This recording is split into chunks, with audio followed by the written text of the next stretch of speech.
অপ্রিয় মুসলমান, মাদ্রাসা শিক্ষা না থাকার কারণে, দ্বীনের বুঝ না থাকার কারণে আমার সন্তান এত পরিমাণ অধঃপতনে যায়। আমার সন্তান এত পরিমাণ অধঃপতনে যায়, সন্তানকে যখন বড় হয়, সন্তানকে বাবা কন্ট্রোল করে রাখতে পারে না, মা কন্ট্রোল করে রাখতে পারে না। সারাটা দিন যাইয়া এরকম ভাবে শহরের অলিতে গলিতে বিভিন্ন পাড়ায় মহল্লায় যাই আড্ডায় পড়ে যায়, বিভিন্ন জায়গায় যাইয়া এত পরিমাণ আড্ডার ভিতরে লিপ্ত হইয়া বন্ধু বান্ধবের আড্ডায় পড়িয়া মদের আড্ডায় জড়িত হয়, গাঁজার আড্ডায় জড়িত হয়, বিভিন্ন জুয়ার আড্ডায় জড়িত হয়। এই জুয়ার টাকার কারণে বাড়িতে আসিয়া মাকে এরকম ভাবে ধমক দেয়, টাকার জন্য ধমক দেয়, বিভিন্ন গাঁজার টাকার জন্য ধমক দেয়, জুয়ার টাকার জন্য ধমক দেয়, মদের টাকার জন্য ধমক দেয়। একমাত্র তাদের ভিতরে ইসলামী বুঝ না থাকার কারণে, ইসলামী শিক্ষা না থাকার কারণে তারা অধঃপতনে চলে গেছে, অধঃপতন হয়ে যাচ্ছে। অপ্রিয় মুসলমান, ভালো করে মনোযোগ দিয়ে শুনুন। আপনার সন্তানকে আপনি ইসলাম শিক্ষা দেন। ইসলাম শিক্ষা দিলে আপনি আপনার সন্তানকে মদের আড্ডা থেকে ফিরে আনতে হবে না, গাঁজার আড্ডা থেকে ফিরে আনতে হবে না, বিভিন্ন নাচ গানের আড্ডা থেকে ফিরে আনতে হবে না। আপনার সন্তানকে আপনি নামাজের জন্য বলা লাগবে না, আপনার সন্তানকে আপনি বিভিন্ন ইসলাম শিক্ষার ব্যাপারে বলা লাগবে না। বরঞ্চ আপনি যদি ইসলাম শিক্ষা সম্পর্কে কম জানেন, ইসলাম শিক্ষা যদি আপনি কম পারেন, আপনার সন্তানকে ইসলামী রীতিনীতিতে শিক্ষা দেওয়ার কারণে, নূরানী মাদ্রাসায় শিক্ষা দেওয়ার কারণে আপনার সন্তান থেকে আপনি অনেক কিছু পাইবেন। এরে মুসলমান, নূরানীতে 3 বছর পড়ানোর কারণে আপনি বাবা যখন মারা যাবেন, আপনি মা যখন মারা যাবেন, এই মা বাবা যখন মরে যায়, অনেক ইমাম সাহেব দিয়ে জানাজার নামাজ পড়ানো হয়। আপনি যদি নূরানীতে 3 বছর আপনার সন্তানকে লেখাপড়া করান, আপনার সন্তান আপনার জানাজার নামাজ পড়াইতে পারবে, আপনার সন্তান আপনার জানাজার নামাজ পড়াবে। শেষ বিদায়ের সময় জানাজার নামাজ আপনার সন্তান পড়াবে। এটার মতো সৌভাগ্য আর কি হতে পারে? এটার মতো সৌভাগ্য আর কিছু হতে পারে না। আপনার সন্তান আপনি মরে যাওয়ার পরে বিভিন্ন দোয়া দুরূদ পড়ে পড়ে, কোরআনের সূরাগুলো পড়ে পড়ে আপনার জন্য ইসালে সওয়াব পাঠাবে। এটা কবরে আপনার এমন কাজে আসবে, এমন উপকার হবে রে। মানুষ যখন কবরের ভিতরে শোয়, কবরের ভিতরে যখন দাফন করা হয়, ওই সময় মানুষগুলো একেবারে অসহায় অবস্থায় থাকে। সেখানে টাকা কোনো কাজে আসে না, সুপারিশ কোনো কাজে আসে না, কিছুই পায় না, একেবারে একাকার হয়ে যায়।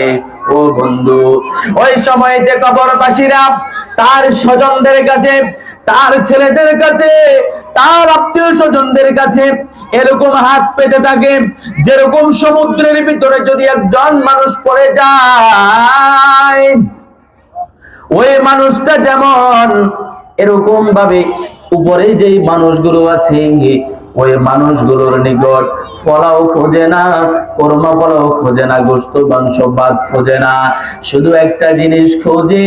সেই জিনিসটা হলো, ভাই আমার জন্য একটা রশি বালা, আমি রশি ধরিয়া আমি ওপার পার হতে যাই, আমার জন্য একটা যানবাহন পাঠাও, আমি তো সমুদ্রের ভিতরে পানিতে ডুবে ডুবে আমি মরে যাচ্ছি, আমার কাছে একটা যানবাহন পাঠাও, এইটাই কামনা করে। তদ্রূপ ওই যে কবরের ভিতরে যেই সন্তানগুলো যেই মা সন্তানগুলোর মা বাবা অন্ধকার কবরে চলে গেছে, ওই সন্তানগুলোর মা বাবা সন্তানের নিকট এরকম হাত পেতে থাকে, ও সন্তান আমার জন্য কিছু ইসালে জবাব পাঠা, সূরাতুল ইখলাস পড়ে পড়ে আমার নিকট পাঠাও, তখন আমার কবরে শান্তি হবে, আমার কবরে আমি স্বস্তি পাবো। এই জন্য বলি ও প্রিয় মুসলমান, আপনার সন্তানকে যদি আপনি ইসলাম শিক্ষা না দেন, এই আল আকসা মডেল মাদ্রাসায় যদি 3 বছর নুরানি শিক্ষা না দেন, না দেওয়ার কারণে আপনার সন্তান তো সূরাগুলো শুদ্ধ করে পারে না, নামাজ পড়তে পারে না, রোজা রাখতে পারে না, হজ সম্পর্কে জানে না, যাকাত সম্পর্কে জানে না। এরে মুসলমান, এই সম্পর্কে না জানলে, ইসলাম সম্পর্কে না জানলে আপনার নিকট ইসলামের সওয়াব কিভাবে পাঠাবে? এই জন্য বলি মুসলমান, সন্তানগুলোর যদি অধঃপতন থেকে আনতে হয়, সন্তানকে যদি বিভিন্ন আড্ডা গুলা থেকে যদি আনতে হয়, আপনি বাবা সন্তানকে সব শুরু থেকে যেই সময় সন্তান একেবারে শিশু অবস্থায় আপনাকে দিল, ওই অবস্থায় আপনি সন্তানকে যেভাবে করবেন সেভাবে হবে, সন্তানকে যে পথে নড়াবেন যে পথে চালাবেন সে পথে চলবে। আপনি যদি সন্তানকে ইসলাম শিক্ষা না দেন, সন্তান কিছু করার নাই। সন্তানকে যদি ইসলাম শিক্ষা না দেন, তাহলে ও সন্তান ইসলাম শিক্ষা পাইয়া অনেক উপকৃত হবে। বন্ধু, ইসলাম শিক্ষা যদি সন্তানকে না দেন, শুধু দুনিয়াতে আপনি অধঃপতন, সন্তান অধঃপতন হবে না, আখিরাতেও আপনি সন্তানের হাতে ধরা খেয়ে যাবেন।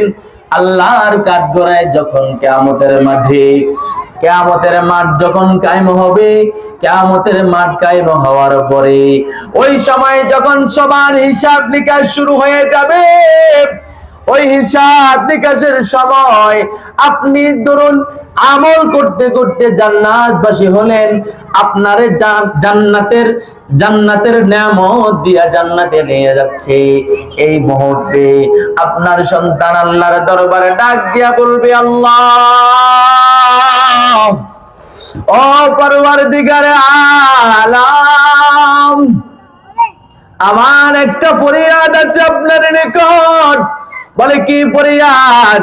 বলে, আজকে আমি তো জাহান্নামী হয়ে গেলাম, আমার বাবা আমার মা কত সুন্দর জান্নাতের দিকে যাচ্ছে। আমার প্রশ্ন, আমার বাবার কারণে পৃথিবীতে থাকা অবস্থায় ইসলামী রীতিনীতি আমি বুঝি নাই, আমার বাবা কোনোদিন আমার নুরানি মাদ্রাসায় ভর্তি করায় নাই, আমার বাবা আমারে কোনোদিন নামাজ সম্পর্কে জানায় নাই, আমার বাবা আমারে কোনোদিন রোজা সম্পর্কে জানায় নাই, আমার বাবা আমারে কোনোদিন হজ সম্পর্কে জানায় নাই, আমার বাবা আমারে কোনোদিন এরকম ভাবে যাকাত সম্পর্কে জানায় নাই, আমার বাবা আমারে কোনটা হালাল কোনটা হারাম সেই সম্পর্কে জানায় নাই। ও আল্লাহ, রব্বানা আতিহিম দিফাইন মিনাল আযাব ওয়ালআনহুম লানান কাবীরা। আল্লাহ, এই কঠিন ময়দানে, এই কঠিন হাসরের মাঠে আজকে যদি আমি জাহান্নামে যেতে হয়, ও আল্লাহ তোমার কাছে ফরিয়াদ করি, মালিক, আমি যদি যাদের কারণে আমি জাহান্নামে যাচ্ছি, আমারে জাহান্নামে নিতে হলে যাদের কারণে আমি জাহান্নামে যাচ্ছি তাদেরকে দ্বিগুণ শাস্তি দিতে হবে। নাউজুবিল্লাহ। ও পৃথিবীর মানুষ, বলতে চাইছি, আপনি যদি সন্তানকে নুরানি মাদ্রাসায় না পড়ানোর কারণে কাল কিয়ামতের ময়দানে যদি আপনি ধরা খেয়ে যান, আপনি যদি কিয়ামতের মাঠে আপনার আমলের কারণে জান্নাতে যাইতে চাইছিলেন, কিন্তু আপনার সন্তানকে নুরানি মাদ্রাসায় না পড়ার কারণে আপনার সন্তান আপনারে এরকম ভাবে জাহান্নামে নিয়ে গেল। এরে মুসলমান, বুঝা গেল আমার সন্তানদের নুরানি মাদ্রাসায় পড়ানো ব্যতীত পৃথিবীতে আমার আর কোনো উপায় নাই। কারণ নুরানি মাদ্রাসায় না পড়ালে পৃথিবীতেও ধরা খাবো, আখিরাতেও আল্লাহর কাঠগড়ায় যাইয়া ধরা খাবো। এরকম ভাবে সব গানে ধরা খাবো। আর যদি আপনি আপনার সন্তানকে যদি মাদ্রাসায় শিক্ষিত করেন, মাদ্রাসার শিক্ষায় শিক্ষিত করেন, আপনার সন্তান নামাজ সম্পর্কে জানবে, হজ সম্পর্কে জানবে, রোজা সম্পর্কে জানবে, সবকিছু সম্পর্কে জানবে। জানার পর আপনার সন্তান আমল করবে। আপনার সন্তান বখাটে পোলাপানের সাথে মিশবে না, বখাটে সন্তানদের সাথে মিশবে না। এ মুসলমান, যতকাল জীবিত থাকবে আপনার সন্তানকে নামাজের জন্য বলা লাগবে না, নামাজের কথা বলা লাগবে না। এই জন্য প্রিয় মুসলমান, আপনাদেরকে বলি, আপনারা যারা যে গার্জিয়ানরা আছেন, এই গার্জিয়ান যারা আছেন, ওনাদের অনেক সৌভাগ্য। আজকে আল আকসা মডেল মাদ্রাসায় আপনার সন্তানগুলো পড়ে। আপনার সন্তানগুলোর এখনো পর্যন্ত গুনাহ জারি হয় নাই, নেক জারি হয় নাই। এই সবার নেকগুলো আপনার আমল নামায় যাবে। আপনি এর আমল নামায় যাওয়ার পরে আপনার আমল নামার ভিতরে নেক বাড়ি হবে। এরপরে আসেন, যদি সন্তানকে নুরানি মাদ্রাসায় যখন দিলেন, হযরত মূসা আলাইহিস সালাতু ওয়াস সালামের যুগে, তিনি তো মূসা আলাইহিস সালাতু ওয়াস সালাম কবরের পাশ দিয়ে হাঁটি যাইলে কবরবাসীদের সাথে কথা বলার যোগ্যতা আল্লাহ মূসা আলাইহিস সালাতু ওয়াস সালামকে দিয়েছেন। এক ব্যক্তির কবরে মূসা আলাইহিস সালাতু ওয়াস সালাম একদিন হাঁটি যাচ্ছিলেন। যাওয়ার পরে দেখতেছে রাস্তার পাশে একটা কবর আছে। ওই কবরের ভিতরে জাহান্নামের আগুন ধাও ধাও করে জ্বলতেছে। কবরে কবরবাসীর শাস্তি হচ্ছে। এরপরে আরেকদিন যখন মূসা আলাইহিস সালাতু ওয়াস সালাম ওই জায়গা দিয়া যাইলেন, যাওয়ার পরে দেখলেন এই কবর আযাব বন্ধ হয়ে গেছে। মূসা আলাইহিস সালাতু ওয়াস সালাম কবরবাসীরে জিজ্ঞাসা করলেন, কবরবাসী, ব্যাপারটা তো বুঝলাম না, ব্যাপারটা বুঝলাম না, কি ব্যাপার? আমি অমুক দিন যখন আমি হাঁটিয়া যাচ্ছি তোমার কবরের পাশ দিয়া, দেখলাম দাও দাও করে আগুন জ্বলে, কবরের ভিতরে তোমার শাস্তি হয়।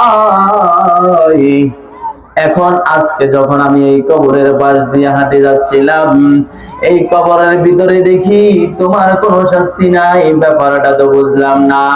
মূসা আলাইহিস সালাতু ওয়াস সালামকে কবরবাসী ডাক দিয়া বলল, মূসা, আপনি শুনুন, আমি কবরে যাওয়ার পরে আমার গুনার কারণে আল্লাহ আমারে শাস্তি দিচ্ছে। এমত অবস্থায় আমি পৃথিবীতে ছোট্ট একটি বাচ্চা আমি রেখে আসলাম, ছোট্ট একটি শিশু রেখে আসলাম। আমার এই ছোট্ট বাচ্চা যখন কথা বলতে পারে, আমার ছোট্ট বাচ্চা যখন কথা বলা শিখেছে, আমার এই ছোট্ট বাচ্চাকে তার মা নিয়ে নুরানি মাদ্রাসায় ভর্তি করে দিয়েছেন।